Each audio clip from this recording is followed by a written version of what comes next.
What exactly are the Vic Firth Terra sticks and how do they differ from your classic Vic Firths? We're going to do a deep dive on these Terra sticks today. We're going to look at all aspects of their build quality, straightness, how long it takes to chip, pitch matching, weight matching. We're even going to compare these against other manufacturers.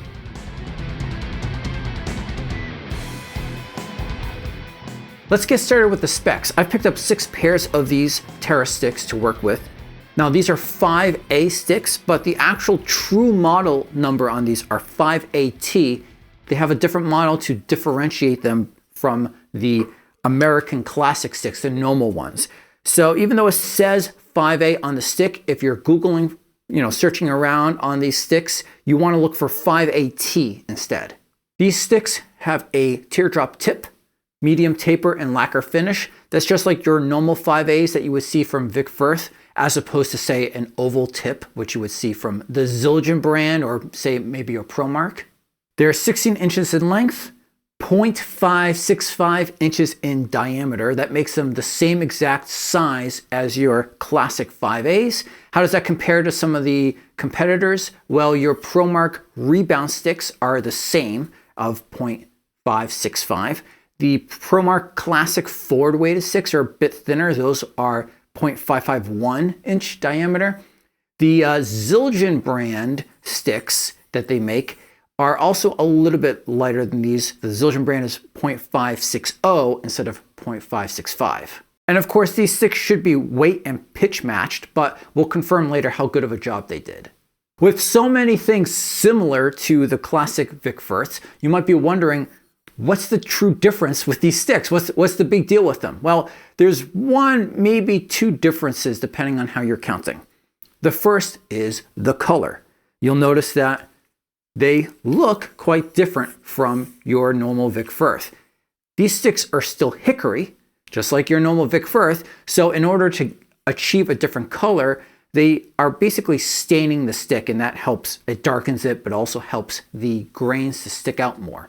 The second thing is price point. Now, I've seen some people posting online saying that the Terras are cheaper than your normal Vic Firths, and that's only partially true. As of when I'm recording this, if you go to buy a pair of the Terras, a single pair is cheaper than a single pair of your classic Vic Firths, about $2 per pair cheaper. However, that doesn't scale when you start to get to the bundles. So if you wanted to buy a 4-pack of the Terras and a 4-pack of your normal Vic Firths, those cost exactly the same. So in short, the difference is that it looks cooler, or at least looks different.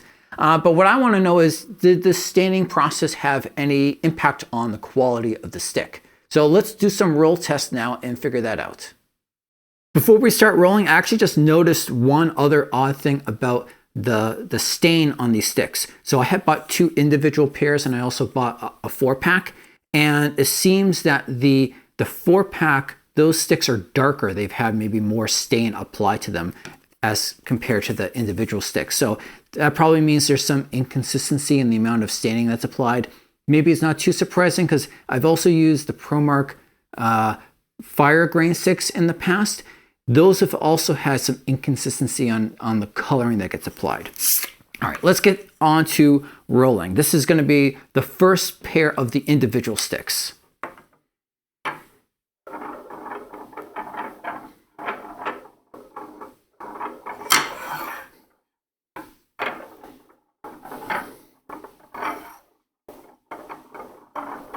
Okay, so both of these sticks, they're pretty similar to each other. And there is a little bit, when I'm looking at this part right here, I can see a bit of motion going on like that. When I'm spinning like this, I don't see really any light coming underneath here. So that's good. If you have a really bad bow, usually you'll see light coming in underneath. But I do see there's a little bit of still wobble on that stick, and this one, same sort of thing. So they're not perfect, but they're not too bad either. On to the second pair. These are also from the individual sticks.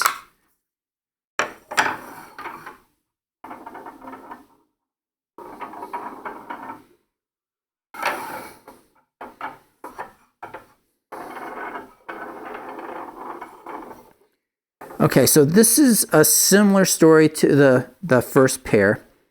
I don't see really any light coming in under here. There's a certain amount of rocking that you still get. This stick, that amount of rocking, I think on this one is probably worse than either of those two. This one here, the stick, is probably on par with those two. On to pair number 3. All the rest of these pairs are from that 4-pack.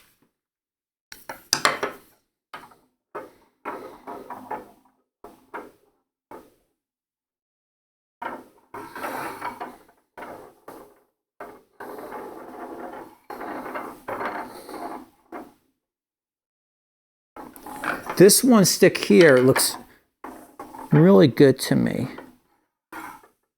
This one's got a really good amount of wobble here.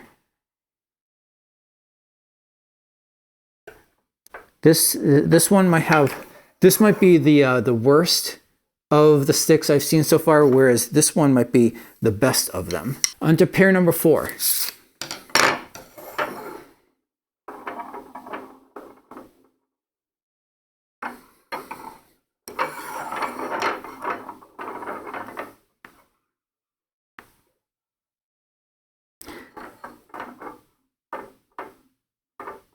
Yeah, so these, a similar story here. The bowing is not so extreme as to be letting light in underneath, but that has a good amount of rocking that I can get. This one seems to be it's got rocking, but it's not as bad as that one. So overall, the sticks are so far pretty consistent among each other. Pair number 5.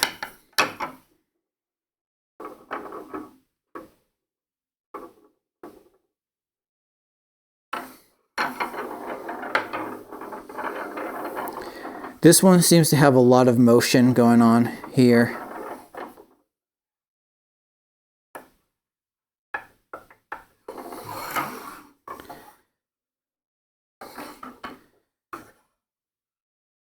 This one's pretty good. It's got, of course, some rock to it, but it's not as bad as that one. Last pair, number 6.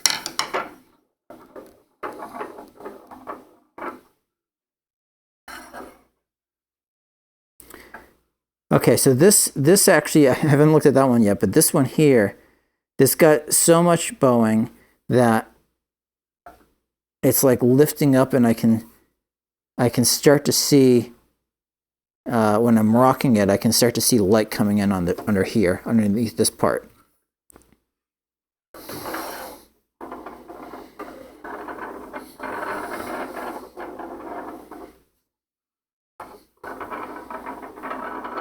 This stick is actually pretty good though. Overall, I say the quality of straightness seems pretty consistent with what I've seen before from the Vic Firths.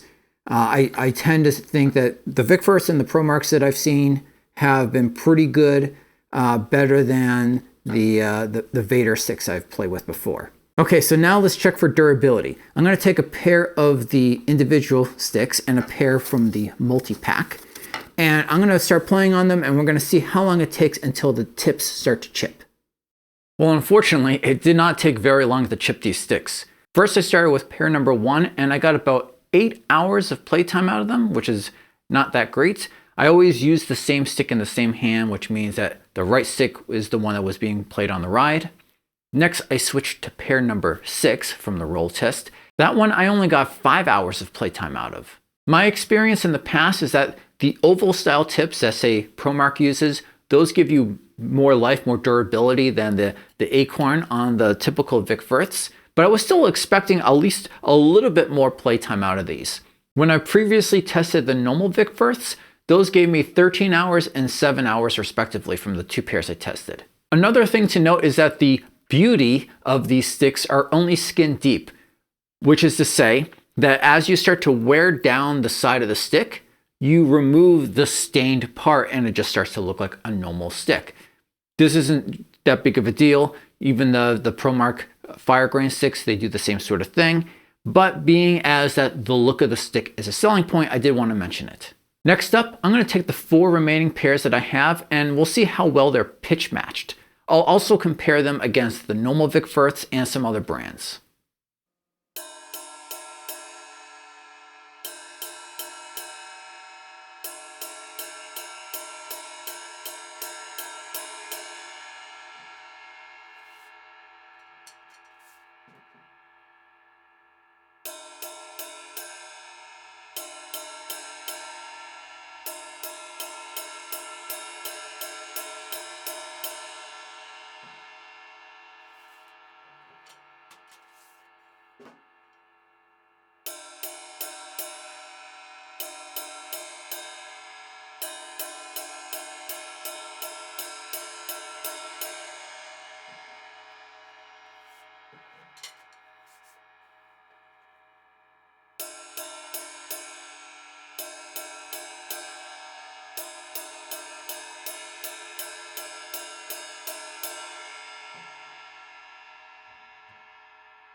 So what were my overall thoughts? The weight matching was really good. The pitch matching was excellent. They feel just like normal Vic Firths, which is not true if you were to try to switch between normal Promarks and fire grain sticks. The durability was disappointing, and I'm not sure if this has anything to do with the staining process or if it's just normal acorn style durability that you're getting out of these sticks.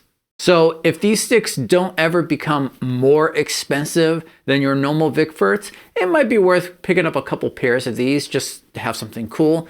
Otherwise, it wouldn't be worth it. If you want to see more stick reviews in the future, be sure to hit subscribe right here or down below.